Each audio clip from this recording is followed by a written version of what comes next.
recently had the opportunity to sit down and talk with best-selling author Matthew Fox about his new book, A Way to God, Thomas Merton's Creation Spirituality Journey. I hope you'll enjoy the interview.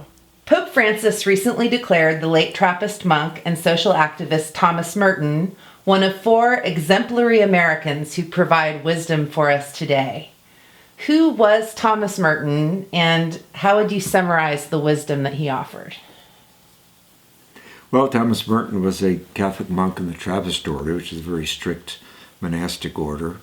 He joined in 1940, and he wrote his autobiography in about 1948, which became a real big bestseller after the war, called Seven Story Mountain, and it drew a lot of young men who had returned from the war into the Trappist monastic vocation.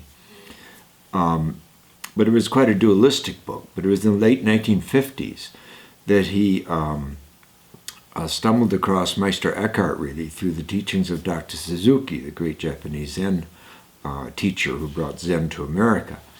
And Merton kind of underwent a conversion with Eckhart, which made him a much more holistic thinker and, as you say, an activist too. His prophetic dimension matured along with his mystical dimension. So in the 1960s, his writings shifted entirely in scope, and he wrote a lot of books and articles critical of American culture and of the Vietnam War. He was the first figure America to come out against it.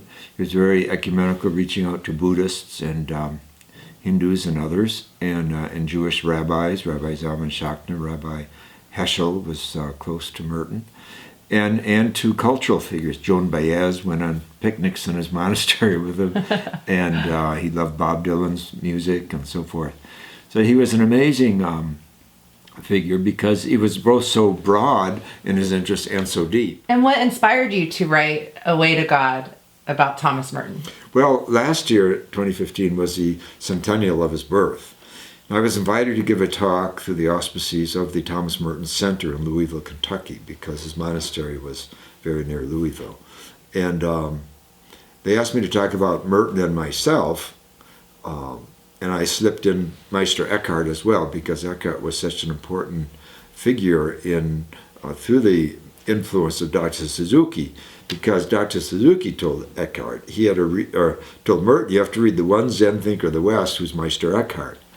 And so it was Eckhart and Suzuki who shifted Merton. And of course, Meister Eckhart has been very important in my journey as well. I've written 3 books on him. But I only had an hour to give this talk, and I realized there was so much material there that I ought to go further with it. And I got excited about connecting with Merton again, because as a young Dominican, I had written Merton and asked him where I should go to study and get a doctorate in spirituality. And it was he who said, go to Paris, the Institut Catholique in Paris. So I say, and that's where I ended up. So it's thanks to Merton. Wow. All the trouble I've gotten into is Merton's fault. And so I owe him something. Yeah. So on his 100th birthday, I had to give something back, and I felt an hour talk was not enough. I had to go deeper and broader. It's very full circle to have. It's been a full circle, and it's been fun, really, because we've had parallel journeys. And I use Merton, over the years. I quote him in my books. But I hadn't really studied the whole picture of his journey that deeply. I was doing my thing. Mm-hmm. But now that I'm later in my years and able to look back and see his journey and see mine, and I realize, wow, we've been on very parallel journeys, because he really is a creation-centered mystic and prophet. Why do you think that Thomas Merton is still so widely read, or really has become even more popular since he's passed away? Well, he was so brilliant, and he was so ahead of his time. And like I say, look at ecology, look at technology questions, look at ecumenism. I mean, his outreach to other religions, you see. His critique of American capitalism and of the media. He was quite fierce about the media. And about war, of course, and nuclear war. And here's one critique he had, which amuses me. Of course, in his day, the big technological gee whiz factor going around was trip to the moon. Well, I'm going to get to the moon. Now, he died before he got to the moon, but a year before. But the truth is, this is what he said. He said, going to the moon, he said, why is everyone so excited about this? He said, humans can fly all over the universe if they want. But he said, after all, ants fly. It's a much more daring discovery, he said, to go inside and find out what makes us humans tick. Because if we don't, we're going to be going to the moon and every place else and taking all our junk with us. Oh, yeah. You see? Yeah. Now, he wrote that in about 1967, and this is 2016. It's more pertinent today than it ever was, right? Yes. We can take our wars everywhere, Yes. Why are we spending $58,000 a second on weapons as a species today? Why do we have an ISIS and all this other militarism all over the world? These are the questions we have to be asking, and these are the questions Merton was asking 50 years ago. And in the context of trying to draw both on psychology, because he was not at all anti-science, but he was critical of technology, but also on all the world's spiritual traditions. Can they help? Yeah. What do they have to teach us about our nature that is so pugilistic and, I would say, driven by the reptilian brain. Mm-hmm. So that's just one example of his acute critique. And it's even done with humor. Even ants can fly, yes. You see.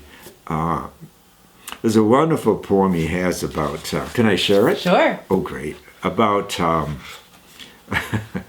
about the human condition. And he has so much to say about the human condition, but this particular poem really delights me, called First Lesson About Man. Man begins in zoology. He is the saddest animal. He drives a big red car called anxiety. Whenever he goes to the phone to call Joy, he gets a wrong number.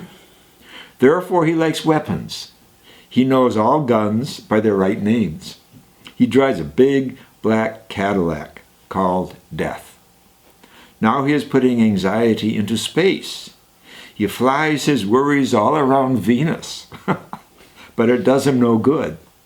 Man is the saddest animal. He begins in zoology and gets lost in his own bad news. Oh. Now, yeah, he sounds like such a great person. Well, absolutely. Now people like Merton. Yeah. He's pithy, he's direct, he's funny, and he's substantive. Yeah. So that's why people like Merton. He speaks to such a level of depth of truth that the truth is still alive today, and it's still the issues we're dealing with today. Yes. And what do you most hope that readers will take away from your book, A Way to God? Well, I hope they'll take away a way to God.